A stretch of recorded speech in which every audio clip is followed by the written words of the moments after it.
You are listening to Cashing Out, Book 3 of the Nadia Wolf series. Written by Nicolette Pierce. Copyright 2013. Audio copyright 2025 by Pierce Hart Publishing. Digitally narrated with full cast of voices. Chapter 1. David, hurry! I think there's something wrong with Nadia. Maya urged from the doorway. There's nothing wrong with me, I growled as I nailed the punching bag. There is, however, something wrong with men. David strolled into my bedroom with Maya close on his heels. See? This is why I called you. Maya explained. She's punching a bag. There's nothing to worry about. But she never punches the bag unless you force her to, and her eye keeps twitching. She won't tell me what's going on. Nadia, do you want help with technique? No, I want to punch this stupid bag until it falls apart. I told you there's something wrong. It would fall apart faster if you improved your technique. David said, failing to see the bigger picture as most men tend to do. Or perhaps just ignoring the bigger picture since it leads to feminine emotions. David, stop encouraging her. I want to know what's going on. He sighed at his wife's insistence. Nadia, why are you trying to murder your punching bag? I'd rather murder a couple of people, but that'd be considered a felony. I growled and kicked the bag as hard as I could. Is this about Grayson? We all want to beat the tar out of him, but he has cut off all communication. It's not all about him. Just let me beat this bag. You heard her, Maya. Let's go home and let her work out her aggression in peace. David, this is not peaceful at all. She's going to hurt herself. Her lips threatened to pout. Keeping problems bottled inside hurts a person too. We'll check on her later. Maya's mouth twisted as she decided whether to listen. I gave her a mental salute for not blindly following him. Although I'd be happy if she'd listened to David just this once. Nadia, do you promise not to hurt yourself and call as soon as you're done assaulting the poor bag? Okay, I agreed so she would leave. And you have to tell me what this is about. She demanded, as David attempted to shoo her from the room. Ask your brother-in-law. I slammed my fist into the bag. You know I can't reach Grayson. I meant the other one. Ian, what did Ian do? Maya's eyes widened. As I side-kicked the bag, sweat trickled into my eyes with a raw sting. I blinked the sweat away, continuing my assault. Nadia, stop for a minute and tell me what's going on. I stopped for a breath and leaned on the bag. With everything that's happened over the last few weeks, I've been inching closer to the proverbial breaking point. Ian was kind enough to finish the job. I pushed myself from the bag and delivered a growling right hook. It felt good. I still don't get it. I thought you didn't know Ian. Isn't he in Africa? She asked David. David eyed me. I have a feeling he returned. Maya, why don't you give us a few minutes to work on the bag? She'll be back to normal soon. Her lips turned into a slight pout. I'll go visit Frankie for a few minutes, but I demand an answer when I get back. As she walked out of the apartment, David turned toward the punching bag. I'll call the punches.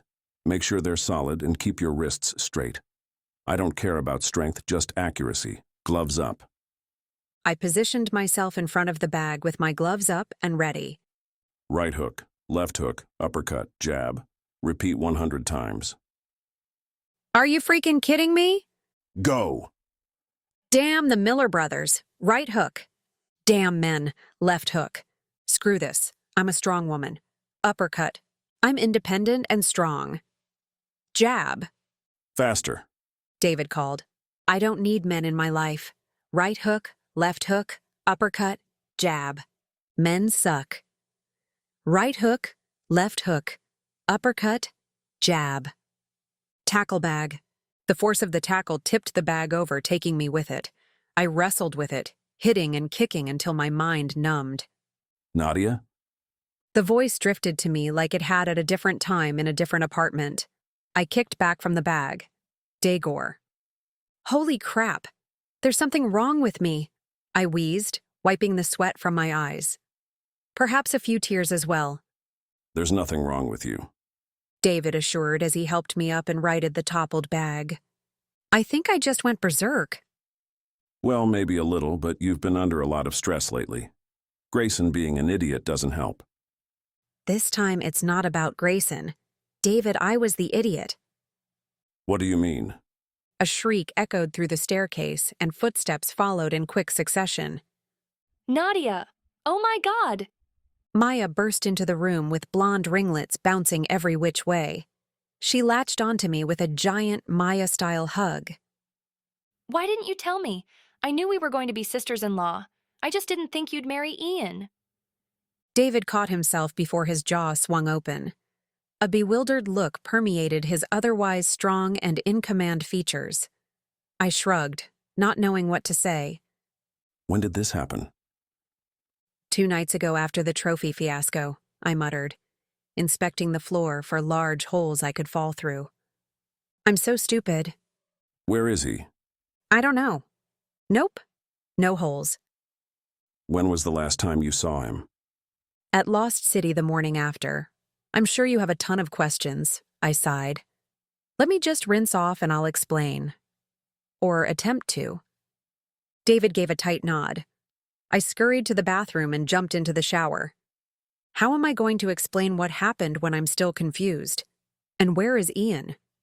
After I ran from the hotel, I hadn't heard from him. Granted, that was less than 48 hours ago, but I'd think he'd want to talk. Or file for an annulment, at least. I was all for an annulment. I didn't even know Ian, so the last thing I wanted was to be his wife. Oh, crap. I'm a Miller. I bet the paperwork shows that I'm Nadia Miller. I'll have to check the chapel files later. I let the thought settle as I finished my shower. 3 months later.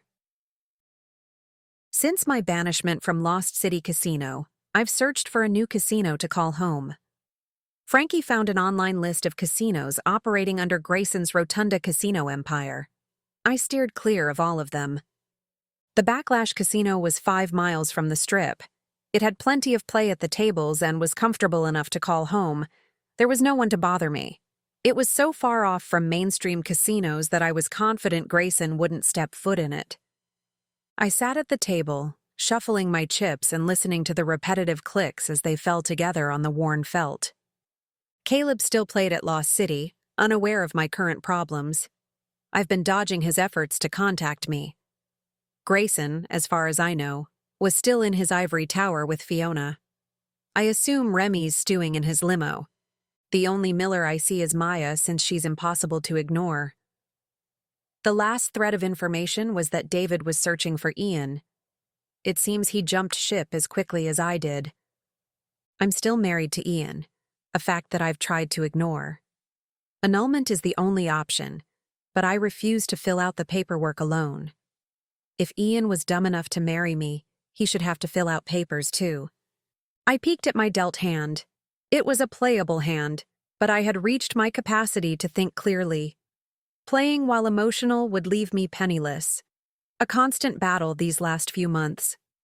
I threw in the hand and packed my bag. I cashed out with $200 fattening my pocket. Not a bad haul, considering. Driving home on Sergio's scooter, I found myself smiling. Something that hadn't spontaneously happened in a while. I wondered at it. Perhaps I'm done with the anger stage. The crying and self-pity stage only lasted for a couple of days. I'm not normally a crier, and having a wet, puffy, red face was extremely unpleasant. My first plan was to wait out Ian and force him to file an annulment with me. I figured I'd need his signature anyway. My second plan was to scrape up enough money to take a vacation. Alone. The vacation spot would have to be somewhere close and cheap. Somewhere isolated and quiet. Camping. That's close and cheap. Maya and Frankie wouldn't dare come looking for me when there's a possibility of bugs and other crawly creatures. I grinned. I'll research tonight and head out on the road in a few days. Maybe a week if I can't come up with the money right away. I pulled into All Celebrities Chapel and found my way to Frankie's apartment on the 2nd floor. Frankie? I knocked on the door. Come in. He called. I opened the door and stopped. Where are you? Yards and yards of colorful fabric cascaded through the apartment. hooking and weaving through the furniture. I'm over here. I detected fabric moving near his couch. What's going on? He poked his head out from the fabric with a twinkling smile. Behold, the newest costume creation. It's very colorful, but I don't think you need all this fabric for one costume. Normally you'd be correct, but this costume transcends all costumes. Okay, you've piqued my interest. What's the costume? You know the movie Around the World in 80 Days? I nodded, still perplexed. I'm making the hot air balloon. It'll hang on the ceiling and I'll be in a basket hanging from it. The basket's bottom will only be a foot or so in the air. I'll line the floors with stuffing so it looks like we're in the clouds. This is a huge undertaking. How long will it take to finish? With your help, it should only take a few days. I inched toward the door. I'm really busy. He tisked. No, you're not. You sit and stew in your apartment like you're the first person that's ever gotten drunk and married. Hello. That's 90% of my clients. If it wasn't for booze killing brain cells, I'd be broke and on the streets, or working at one of those adult stores for minimum wage while scary men hit on me. He smiled, enjoying the thought. By the way, you still owe me for the wedding. I don't owe you anything. Find Ian if you want to get paid. In fact, I think you owe me gig money. That money went to repair Lucille and your kitchen. Frankie, there's still a hole in my wall. But your window is fixed, isn't it? And I've been very sympathetic. I haven't even signed you up for gigs lately. I had a couple of possibilities that were excellent paying too. Although... He paused thoughtfully. Perhaps it's for the best. I heard those mud wrestling girls can be tough and play dirty. He chuckled at the pun. Your skin would glow, though. And you need a little glow. Your skin looks like a dried cut of beef. I swallowed a sigh of relief that I'd dodged that bullet of another gig. Well, I need to scrape up some money for a vacation, but no gigs, I added. His eyes perked. A vacation is just what I need. Where should we go? Hollywood? Hawaii? Sorry, Frankie, but I'm going alone. I need some quiet time. Alone, I reiterated. What kind of boring-ass vacation is that? What you need is a frozen drink, a beach, and a visual feast. Like surfers or beach volleyball. When should we go? Now that Vivian has her license, she can officiate weddings. I can finally get some needed R&R. He jumped from the couch and hopped his way through the flowing fabric. Just leave this to me. He unburied his computer and plopped down. I'll have our vacation booked in less than an hour. I want to go by myself. He tisked. Nobody wants to go on a vacation by themselves, and you have no taste for vacation planning. You'll end up in a desert with a pop-up tent and a snake in your sleeping bag. At least I'd be alone, I said, wondering how he'd figured out my vacation plan. Minus the snake. Just because your pride is a little bruised doesn't mean you should dig yourself a hole and lick your wounds. What you need is action, entertainment, and men. Come back in an hour and we'll finish the balloon while I tell you about our vacation destination. Oh, you got another postcard from your husband. I stuck it under your door. Once again, bulldozed by Frankie, I thought, as I wandered upstairs to my apartment. Although, alcohol on the beach sounded like it could soothe my nerves better than a pop-up tent with a snake. Knowing Frankie, he'd fling himself into tourist life, which would leave me time to find a secluded spot and breathe. Hello, Gus, I greeted my tubby gray cat as I walked through the door. He cracked open one eye and grunted. A hind leg inched up to scratch a pesky itch, but he decided it wasn't worth the effort and let it fall back into napping position. I have a surprise for you, and no, it's not hot dogs. That comment resulted in an ear twitch and an eye blink. It's diet cat food. The vet promised you won't know the difference and will be less likely to attack innocent people. I pulled the food from the kitchen cupboard and filled his bowl. I'd purchased the food a week ago, but had been too chicken to make the switch. His favorite food was running low, so it was now or never. The sound of nibbles falling into the bowl caught Gus's attention, and he stretched lazily before descending the doggy stairs. He meandered over with a slight after-nap waddle. Look at the yummy food.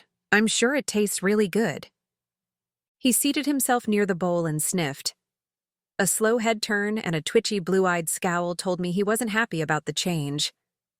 I sprinkled in some of his favorite kitty bites to entice him. He took another sniff and decided it was okay. I let out a breath of relief. Enjoy your new food.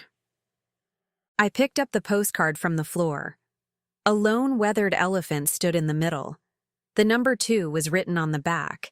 I tossed it into the pile with the rest of the postcards from Ian. The first postcard that had arrived had carried a glimmer of hope that Ian at least remembered that he was married and would hopefully come back soon to annul it. As more postcards arrived with less information, hope dwindled. It was time for me to act on my own. Take matters into my own hands. Tomorrow.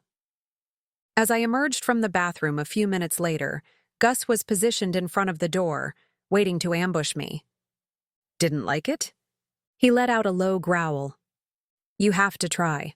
I'll sprinkle the last of your kitty bites in there. He followed me to his bowl and plopped down. Be a good boy and eat. My phone vibrated. I double-checked the caller ID. There were too many people I avoid these days to answer the phone without looking. How are you? Maya cooed. Ever since Ian took off, she's treated me like a porcelain doll teetering on the edge of a high shelf. Maya, I'm fine. You don't have to worry about me. But I feel so terrible about everything you're going through. Grayson is clueless and Ian left you stranded. I told David I'd hire him just to irritate them to death. I chuckled.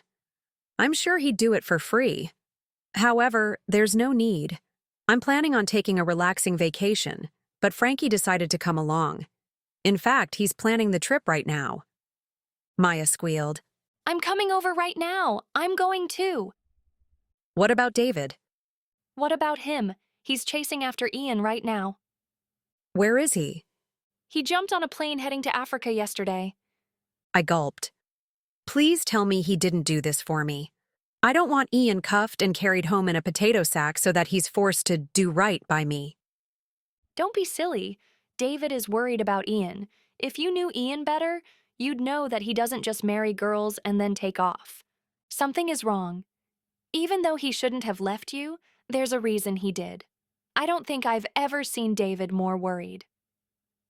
Oh, I mumbled, my thoughts lost in a kaleidoscope of theories. David will get it sorted out. You know he won't stop until we're all a big happy family. I let the happy family reference slide. Her heart was in the right place. I'll be over in 10 minutes. Bye. By the time Maya arrived, Frankie had the destination picked out. Maya giggled and gasped as he showed pictures of our upcoming LA trip. Frankie, we don't have money for this, I said. Maya frowned. I would help, but David put me on a budget. I'll probably be able to scrounge enough for a hotel room. It'll only cost a couple of $1,000 altogether. We'll drive Lucille to the coast to cut costs. We'll stay in this swanky upstart hotel.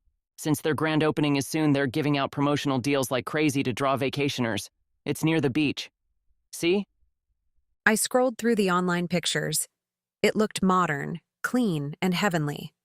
The perfect distraction. And the money? I asked. Don't I always have a plan? Yes, but it usually involves me. He waved his hand as though a gnat floated by. I have a solution. It'll only take a few minutes of your time. You'll even have money left after the vacation is paid off. How come I don't believe you? I asked dryly. I've never seen a penny for any of the gigs you've forced me to do. Sometimes you have to spend money to make money. Anyway, this is a powder puff gig. He clicked onto a web page with a woman punching the air with boxing gloves. Her dark hair fell lightly about her face, framing her pretty smile with cherry-red lips. I'd fight her? I asked, thinking he must be joking. Actually, you wouldn't fight at all. Then what would I do? I refuse to punch anyone. You take a fall and she win. There's no hitting involved. Take a fall? Frankie, you've come up with some weird gigs before, but this one isn't sitting well. Actually, none of them sat well. But this one. Look at her. She's a powder puff. You've been wailing on that bag of yours for months. I know. I've had to listen to it. You could beat her with one arm tied behind you. I thought I was taking a fall. Exactly. You won't hurt her and she won't hurt you. It'll be the easiest 5,000 you'll make. I'm not doing it. Then we can't go on this fabulous vacation. Look at the sunset. Look at these men. Can you tell me 10 seconds in the ring wouldn't be worth it? Not even 1 second. I headed to the door to escape. Don't forget you're working tonight. He called as I slipped through the door and out of his clutches.